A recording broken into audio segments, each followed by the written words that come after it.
tell you right now, man, if you ain't in this church, man, you better come down to Holiday, you better come with your caravan, you better come deep and come with this love, because I'm telling you, God is on a new level that I haven't seen in a long time.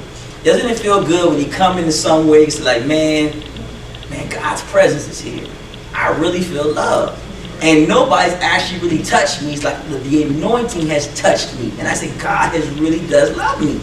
So, I got one of the members to my left, man. This guy right here, he's married, has 3 kids, and Apostle Trusted. The one, Mr. Marcus Robinson. What's going on, sir? What's going on? Good. So tell people what your position here at the church is and how long you've been here. Well, I'm a deacon here, and I've been a part of the ministry for 7 years. 7 years. Okay, let's go. All right. All right. Now, you know what 7 means, right? Completion. So so next year's the new beginning. I know it. All right. So Apostle got a new plan for you next year, 2020. Hey, whatever God got planned for me. I know there's a new plan for you, 2020. So tell us, in your 7 years, how has God elevated you since you've been here for these 7 years? God did so much for me in the last 7 years. Just being a part of this ministry. When I came here, I was 24, 25 years old. Staring down the face of divorce. Just had a new child. And just lost my job. Man, I was just going through so much. And it's like, I wasn't even looking to be a part of the ministry at that time. I just met a co-worker who seemed like he was going through something, and I saw a change in him. And he kept inviting me, and I was like, I ain't coming. And finally, he called me one day, and I literally had just got laid off. And he didn't even know I got laid off. And he was like, man, come to Bible study. I go to this church, man, you need to come.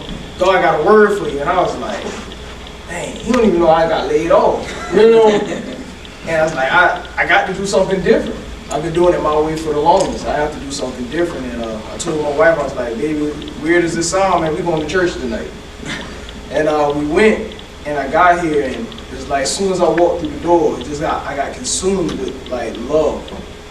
They hugged us, they took our child, and you know, they played with them, they pampered them, and we got filled with word, and it was like a breath of fresh air. And since then, this woman has been on my side. My apostle's been on my side, and she's helped me grow as a man. She helped my wife grow as a woman. She helped my children grow. They wanted to say my child was ADHD and had all these problems, and just from prayer, fasting, and just true love, we've all been elevated. Not just me, all of us have been elevated. Wow, that's a testament, right? It's a testament on a couple things. One, 7 years ago, you said, I was about to get a divorce. Yes, sir. 7 years now, I'm still married to the same woman. Yes. You started with 1 child, now you got 2 others, you got a total of 3. Well, I had all 3 women. Yeah, 3 at a time, 3 at a time, excuse me. And the child that said ADHD is all good to go. Yes, sir. So it goes to show that love really conquers all, and love did elevate you, your wife, and your children. So you got laid off of your, now keep in mind, think about the mindset. Sometimes when you get laid off from a job, the last thing in the natural you would say, like, I'm going to church. Like, going to where? Whose house? I need to go to the unemployment line. I need to get online. I need to apply for a job. I need to talk to certain friends. I need to dump all the 401k out. I need to sell everything in his mama. Baby, I ain't got no job. And the last thing we always talk about, and I'm just speaking personally from a man's perspective, you are considered to be the provider. You are the one that's supposed to be a hedge of protection, watch over your household, all these things coming about. And when you lose your job, you like saying, man, God, why now? And this woman divorced my tail, and I'm like, man, send me off somewhere. And then your friend called you, you kept being consistent, and now you're a member of church 7, and you're a deacon. Yes, sir. So what are some things you and your wife talk about now? So you think about, like, man, look where we were 7 years ago and look where we are now. We talk about the time that we lived in a U-Haul. We talked about the time that we had to break into a house to wash our children off. We talk about the time that God opened the door for me to have a job, but my car broke down. But He sent a cab driver in my life. And I wish that Steve would be watching this. I still remember his name to this day. He would pick me up and wouldn't charge me, but he would ride me around Charleston all day long. And we were new to the city. We're from Orangeburg originally. We had only been in the city maybe a year. And I didn't know my way around. And he would pick me up early and ride me on his whole route just so I could get to work on time and take me back home free of charge because he knew what I was going through. And a lot of times we want to give that glory to the people that were put in our lives, but that's all God. God ordained that. Because I didn't know what else to do. I just ran into a cab driver at McDonald's. You get what I'm saying? Yeah. And it's just, we talk about the things that our apostle came and she would ride me, man. And she would just let me know, like, Marcus, you got to do this. You have to do this. I don't have a mother. My mother passed when I was 16 years old. And not only she's my apostle, but she's my spiritual mother, and she's almost something like a natural mother. She called me, she checked me, she strengthened me, she encouraged me, she spoke life into me, she told me when I was wrong, she told me when I was right. And I give God the glory for all of that because she could have gave up on me. A lot of people gave up on me, a lot of people that have a lot to say or a lot to put into what we were going through. But through God, she was led to stick with us, stick with my wife, stick with my children. And those are the things that we sit down and we talk about. You remember, 7 years ago where you were getting ready to be divorced. I had to put all my money into going to North Carolina. We had a deposit on the house and everything. She came to the house and she prayed. And she said, if this is God's will, then y'all will go. If it's not, then y'all won't. And she only met us one time before that. And the next morning, unemployment sent me a letter saying that I couldn't get unemployment. And they already told me I could have it. And that was my confirmation that we're not supposed to go. And we've been with this ministry and we've been with her ever since. Wow. Amen. Amen. Glory. I want to put this in perspective for y'all to understand. He said I had to break into someone's house to wash my kids. That's deep. I don't have enough money to wash my kids. Now I have 3 kids myself. Me and my wife been married now going on 14 years. And I know from a father perspective, that's deep. When you can't afford to wash your kids. And you have to break into someone's house to wash. It's a different thing you say the lights is off or the water's off and you got to put gallons of water in your tub to clean your kids and pay the water bill next week. It's a heckified thing you live in the U-Haul truck and you can't wash your kids to go to school, but you have to break into somebody else out to even put some water to their faces. Honestly, that kind of perspective, those are breaking points. That's a breaking point for a family. That's when you're at this level of, that's where you can get real angry. You can get real frustrated.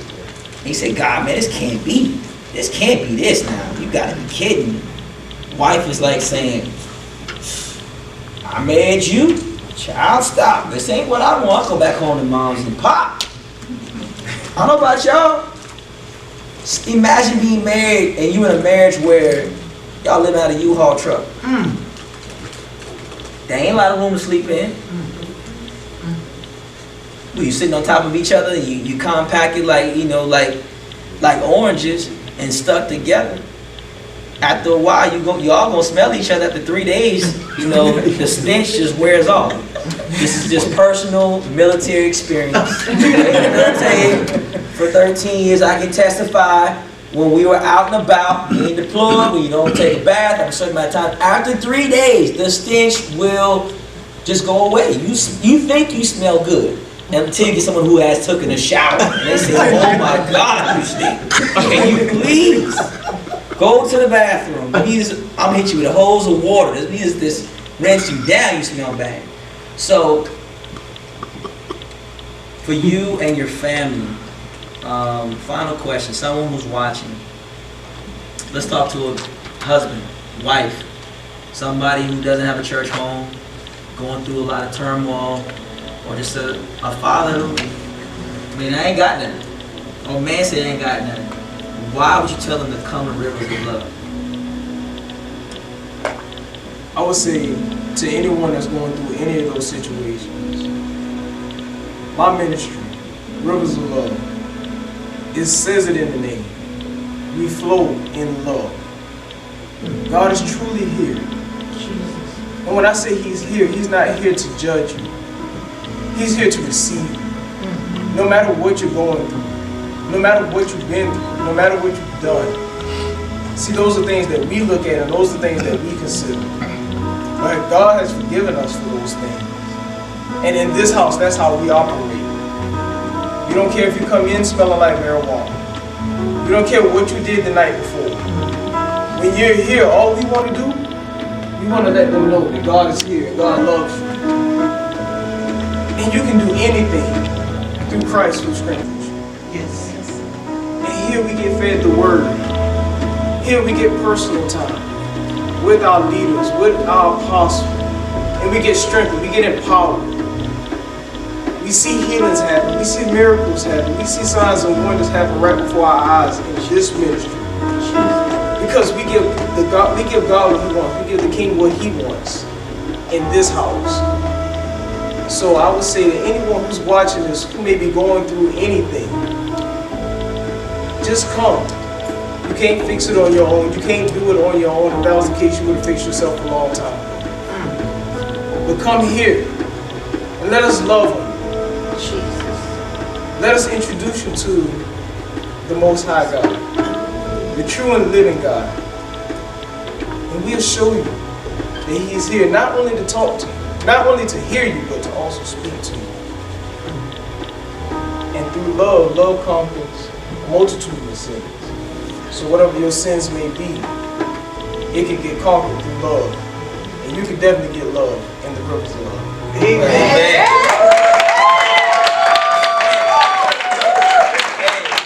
Hey, let me tell you something right now. He was taking it to another level, y'all. I'm telling you right now. Boy, y'all better stop. Y'all better stop. Well, I know some of y'all watching through the screen probably just, you probably could jump off your bed. You probably was tearing up. You say, man, God must love me. Just to hear that testimony. I'm speaking to you. You lost your job. You're going through stage 4 cancer. HIV, AIDS. You got a disease. They say you ain't gonna make it. You're homeless. About to be. Your marriage is on the rocks. Your kids are falling apart. Love will cover a multitude of sins. Yes. You know what sins you've committed? Hey, confess your sins to the Lord, He'll forgive you. I'll tell you right now, make that decision to transcend, to make that crossover, cross that line. Let God be your protector, your source, your Savior. See, we talk about Jesus, but we forget God a lot. Leave God out the picture. God got to be in the picture. No God, no Jesus. You got to talk about both. Jesus Christ is our Savior. That's that mercy seat. He's sitting on the right hand of the Father. When He comes back, which will be soon, the horns will be lifted. He said, I'll meet you in the air. Jesus said, I will not touch this ground. I will meet you in the air. Imagine us leaping up like we Superman. And we jumping up. And we say, you know what? It's time to go. Yes. We're going to scream. And the world going to say, I see millions of people in the sky. And they say, you know what?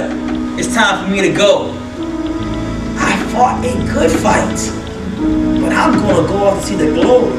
It's not a bad thing to tell you so right now. When Jesus comes, I pray that some of y'all got your life together. It's a heckified thing trying to please the world, but lose your soul. I'm telling you, it's going to be a day when people like him are going to testify. And people going to say, that can't be the same guy. Steve, whoever you are, the taxi driver. People fail to realize when he goes to see God in the Lamb Book of Life, he's going to talk about, you remember Marcus Robinson? Who you talking about? Remember Marcus Robinson, Steve? The man who you gave a ride to. Marcus, you saved his marriage. Oh man, you got Marcus a better job. So you know what? I got this crown for you, Steve. This crown right here, it's got some rubies and some special diamonds just for you. I was building this big mansion in the back just for you, Steve. I'm talking to you, Steve. There's a lot of Steves out there. There's a lot of Stephanies as well. Male and female, no bias, but Steve, who we're talking about here, I promise you, when Steve goes to see God, my good and faithful servant, he gonna walk in and they gonna say, I remember that guy Marcus. And Marcus gonna tell his kids, when you got a Steve in the bush, that's your ram, your Steve. Oh, come on, y'all. Y'all know that ram in the bush the Bible talks about? It's not always an animal situation. It can be that person that you've been sitting next to that heard your testimony that says, you know what? Here goes the keys to this car. I don't want it. You need it. I hear you need this. Man, I hear you need this job.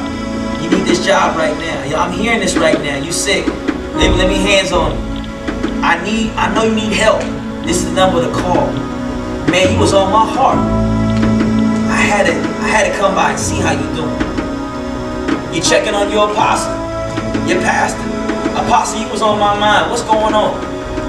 Apostle say, you know what? God must have heard my prayer, because you know what? I was needing a hug today. Man, tell you right now, people go through a lot. That's why you pray for your leaders. You don't talk bad about them, you pray for them. From the president on down. I'm going to tell you this right now. I pray for the president. If he's in the wrong, God will work him out. There's a place where he got to get it right. Congress, they got to get it right. Because otherwise that blood is on your hands. It's a heckified thing to go to heaven. And the blood is on your hands. And God say, check your hands out. You got blood on your hands. Can't enter in here. There's blood on your hands. What are you talking about? People who you just look over. So today, make the right choice. That's all the time I got. Love on somebody. The Calvin Logan Power Show. Nation, Father. We love you. See you next week. Check us out, man.